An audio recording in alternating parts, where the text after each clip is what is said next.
Very complicated engine. This thing is probably awesome when they're brand new from the factory, but the guy who bought it is doing this for a customer, rebuilding the engine, and I told him about my Cummins idea, and he told me that that's the best engine they make, and he goes, I'm doing the right thing.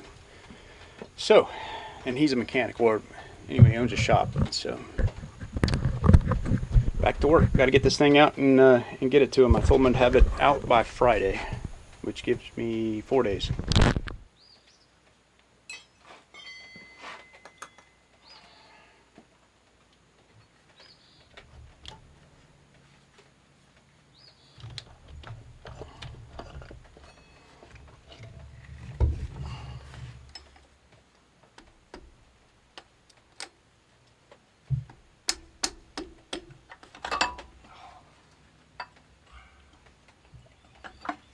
Yes.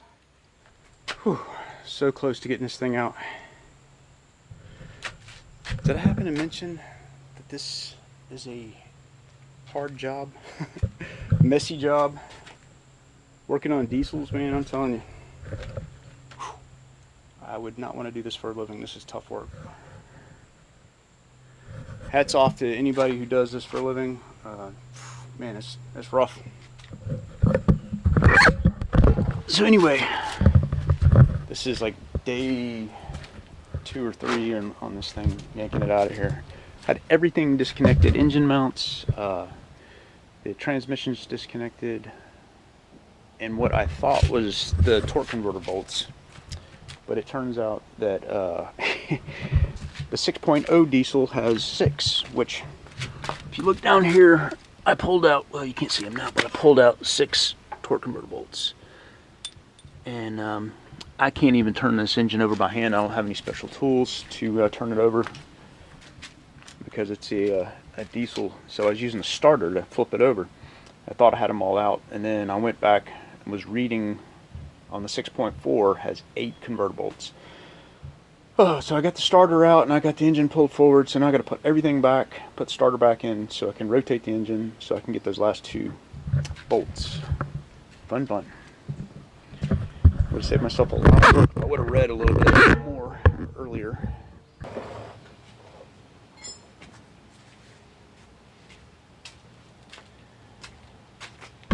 Okay, I got a little lucky because there was one accessible.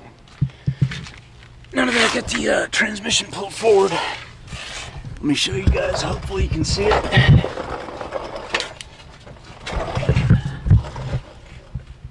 Luckily I was able to get a wrench on it and spin it, but the other one, not so lucky. I think it's way on the top side. I'm still gonna have to probably put it together to spin it to get that last one off. At least I can work on this one now. I'm not sure yet, but I think I may have got lucky here. You can see that one right there. Looks like I can access it with my wrench. If I can wedge, a little transmission from the engine, I can get back in there and get my wrench on that one. Yeah, so normally you take the whole body off this thing to take this engine out, but as I heard it on the internet, or saw on the internet, reading off one of the forums, that you could actually take it out this way.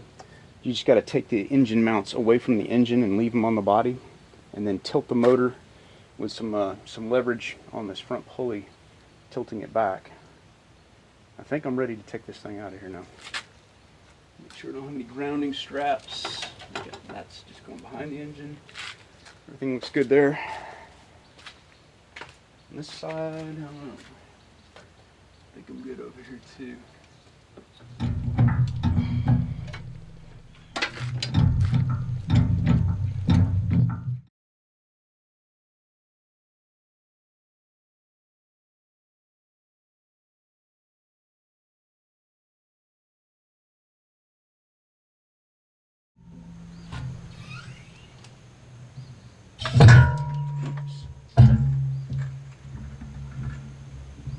I'm just going to change where I have that chain attached. Ooh, I would never be putting this engine back in here, not by myself.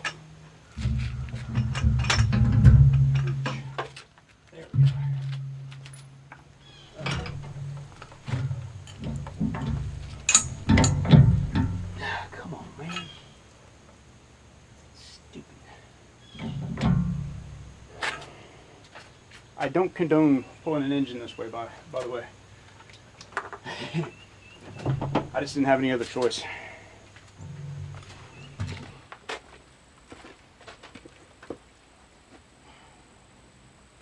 Get serious, got my boots on.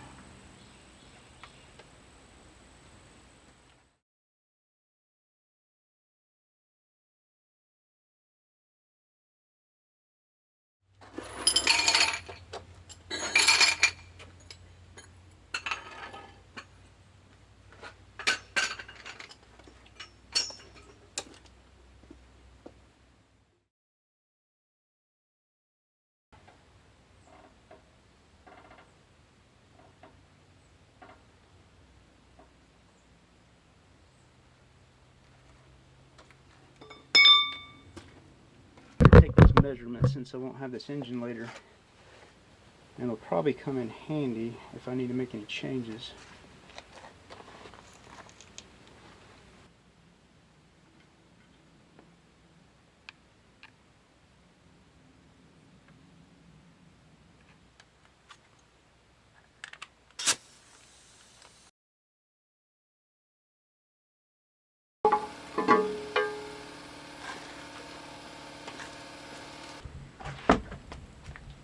Oh, she's gone, guys.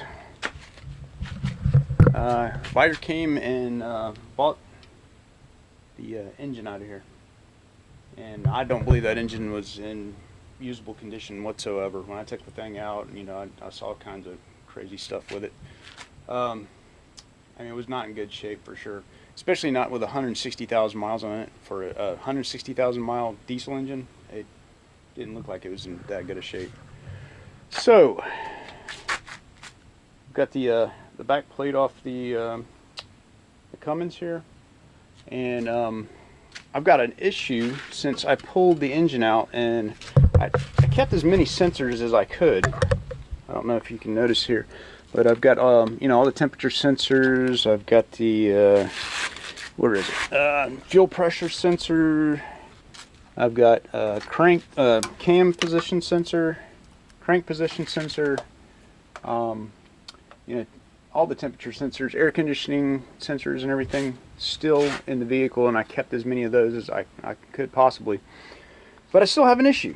Let me see if I can hook this battery up. I'll show you. I'm going to make sure that my lead for the starter is not going to be ground out when I connect this thing. I'm going to find that real quick so I don't burn it up. Okay, I see. It's not going to be touching anything. We'll be good. And same thing with the other lead. Hook the battery up.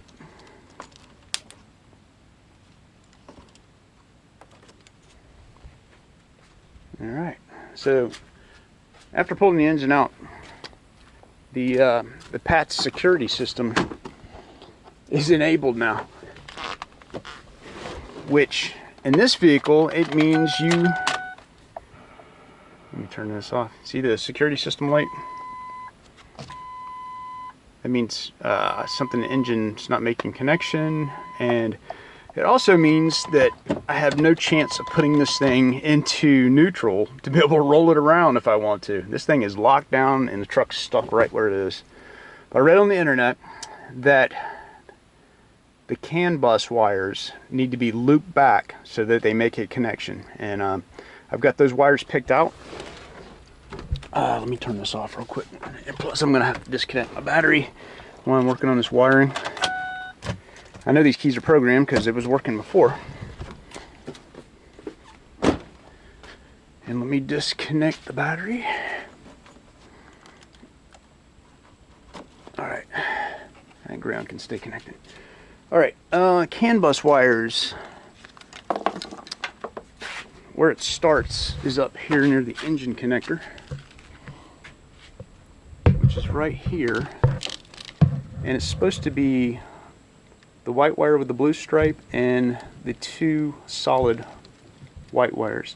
So what you're supposed to do, there's two sets. There's a set that are twisted around each other right here, a white with a blue stripe and a white, and then another white and white with a blue stripe.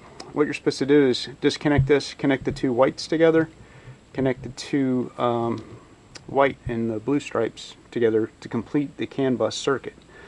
So I am going to, I don't want to do it right up here. They recommend doing it right up here, but I'm not ready to cut in the harness up here yet. I'm going to trace them down a little bit further, probably in this loom right here, and then splice into them right there. Here they are right here. This is probably a good spot right here. I can see both those wires. And I'm just going to clip them. I want to make sure it doesn't affect any sensors that I need. And they're easy to get to. So I'm probably going to do it right here and cut them and loop them back, and then see if it completes the CAN bus circuit and shuts off the security system so that I'll be able to move the truck. So get back with you in just a second. Hey, thanks for watching my channel, and if you haven't subscribed already, please do for future updates. Remember, build it, don't buy it.